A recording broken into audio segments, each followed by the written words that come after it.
Ketemu lagi dengan saya, channel yang membahas hipnoterapi dan kesehatan. Teman-teman mungkin tidak tahu ya apa itu hipnoterapi. Sebenarnya hipnoterapi itu terapi dengan menggunakan hipnosis. Nah, kalau teman-teman mendengar kata hipnosis atau hipnotis atau hipnosis, mungkin teman-teman tidak asing ya, karena sering nonton di panggung ya, di hiburan-hiburan yang dulu ya. Sekarang sih dokter lihat kurang banyak ya. Dulu-dulu tuh ada tokoh-tokoh yang namanya Uya Kuya, Romi Rafael, dan beberapa tokoh yang menggunakan hipnosis di panggung hiburan. Nah, hipnoterapi sebenarnya menggunakan dasar yang sama, yaitu hipnosis. Di sini yang diterapi adalah pikiran seseorang. Dalam hal ini adalah pikiran bawah sadar. Tetapi bedanya dengan hipnosis, kalau hipnosis itu untuk hiburan ya. Tapi kalau hipnoterapi untuk pengobatan. Nah, teman-teman yang mungkin menguasai tahapan-tahapan hipnotis atau hipnoterapi bisa melakukan pengobatan. Nah, ada kan sebagian orang yang mengalami cemas, rasa takut, rasa khawatir yang mungkin diderita sudah bertahun-tahun tidak hilang-hilang. Berapa kali pergi ke dokter, ya, pergi ke pengobatan alternatif, ya, termasuk pergi ke dokter-dokter ahli juga tidak mendapatkan kesembuhan. Artinya penyakitnya sering kumat atau relaps ya. Sembuhnya sebentar, kumat lagi, sehingga teman-teman mungkin merasa bosan atau jenuh dengan pengobatan atau jenuh dengan rasa sakit yang tidak pernah berkesudahan. Jadi teman-teman, dokter memang tidak berbicara soal harus ke dokter siapa, tapi intinya teman-teman harus tahu yang namanya cemas atau anxiety adalah hal yang normal ya. Setiap orang bisa mengalaminya, tetapi cemas yang berlebihan atau kita sebut dengan anxiety disorder itu harus diobati karena sudah mengganggu kehidupan kita sehari-hari. Nah, dokter akan membahas kenapa seseorang bisa mengalami anxiety atau cemas. Jadi stimulus itu mungkin didapat sejak kecil ya, sejak kecil melalui panca indera, yaitu apa yang dilihat, apa yang didengar, apa yang dirasakan. Semuanya bisa. Tapi intinya yang tiga ya, panca indera tiga ini yang paling sering, yaitu pendengaran, visual, penglihatan, sama kinestetik atau perabaan. Itu yang paling sering pintu masuk stimulusnya.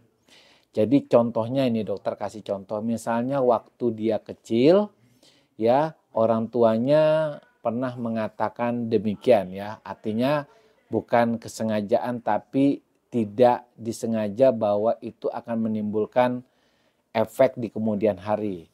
Misalnya lah orang tua berbicara kepada anak, anakku jangan pulang larut malam ya. Nanti kalau pulang larut malam kan gelap. Apalagi sekarang bulan purnama ya. Nanti biasanya kalau gelap malam bulan purnama, bulannya besar ya, biasanya itu makhluk-makhluk gaib itu mulai muncul bergentayangan. Nah, sebenarnya mungkin maksud orang tua adalah supaya anaknya pulang lebih awal, supaya jangan larut malam. Tetapi tanpa disengaja sebenarnya perkataan orang tua itu bisa masuk melalui ucapan ya. Dari ucapannya orang tua masuk ke alam bawah sadarnya dan tertanam di situ. Kenapa orang tua gampang sekali masuk ke pikiran alam bawah sadar? Karena orang tua ini adalah seseorang yang kita anggap sebagai figur otoritas. Sama seperti seorang guru, seorang komandan ya.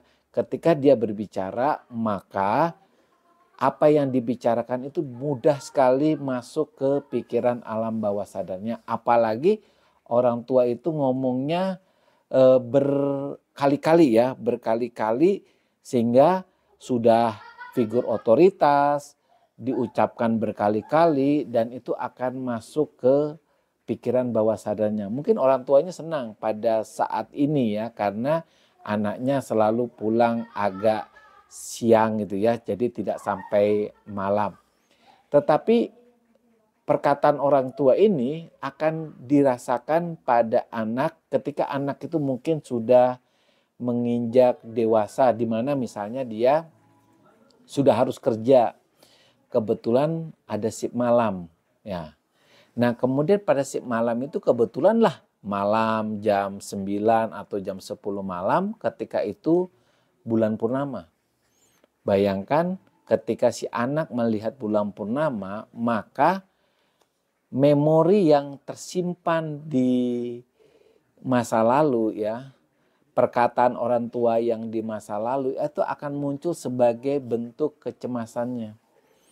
Dia cemas jangan-jangan hantu-hantu atau makhluk gaib itu akan muncul dan mengganggu dia.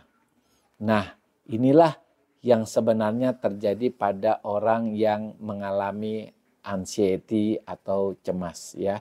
Jadi kalau sudah rasa takutnya berlebihan, tentu akan mengganggu fisiknya. Jadi karena apa? Karena pikiran dan fisik itu adalah satu kesatuan ya. Jadi kalau pikirannya sudah rasa takut, rasa cemas, biasanya apa yang muncul?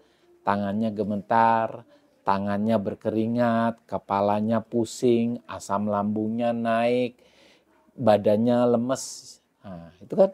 Jadi pikiran itu akan mengganggu fisik. Nah, kadang-kadang kita sebut dengan psikosomatik. Jadi teman-teman, jika kita tahu ya pintunya ternyata itu disebabkan karena cerita dari orang tua. Nah, sayangnya cerita ini begitu melekat di pikiran bawah sadarnya dan dianggap itu kebenaran. Jadi dianggap kebenaran. Tentu caranya mengubah itu adalah mengubah pikiran alam bawah sadarnya atau state-nya yang kita ubah ya. Jadi teman-teman, ketika teman-teman mengalami itu, apakah butuh obat? Ya, kalau teman-teman merasa terganggu dan membutuhkan pengobatan, ya teman-teman harus pergi ke dokter untuk melakukan pengobatan, minimal itu pertolongan pertama. Tapi teman-teman bisa, supaya penyakit ini tidak berkelanjutan, tidak terus-menerus menimbulkan penderitaan buat teman-teman, teman-teman bisa melakukan self hipnosis, artinya menghipnotis diri sendiri, atau melakukan afirmasi, atau melakukan self talk. Nah, bagusnya berita ini adalah self talk bisa dilakukan oleh teman-teman sendiri, afirmasi juga bisa dilakukan oleh teman-teman sendiri, dan self hipnosis bisa teman-teman lakukan sendiri. Tujuannya adalah ketiga ini akan mengubah map atau pikiran teman-teman. Jadi map itu istilah pikiran kita, apa yang kita anggap benar yang ada di kepala kita. Jadi masing-masing orang punya map atau peta pikirannya masing-masing. Jadi kita anggap bahwa map seseorang yang tadi dokter ceritakan itu, mapnya adalah ketika dia melihat bulan purnama malam hari, maka rasa cemasnya muncul. Jadi mapnya harus diubah. Nah, mengubah map itu bisa salah satunya dengan self hipnosis, afirmasi, ataupun self talk atau berbicara dengan dirinya sendiri. Di sini yang diubah adalah tentang bulan purnama, tentang keberadaan makhluk gaib dan hantu. Ini kita harus ubah ya, supaya ketika ini sudah diubah, mapnya atau peta pikirannya seseorang udah diubah, maka dia tidak akan lagi mengalami kecemasan, rasa takut pada malam hari ketika melihat bulan purnama. Jadi rekan-rekan demikian ya. Jadi agar teman-teman tidak merasa bahwa penyakitnya terus menghantui, teman-teman bisa melakukan pengobatan diri sendiri.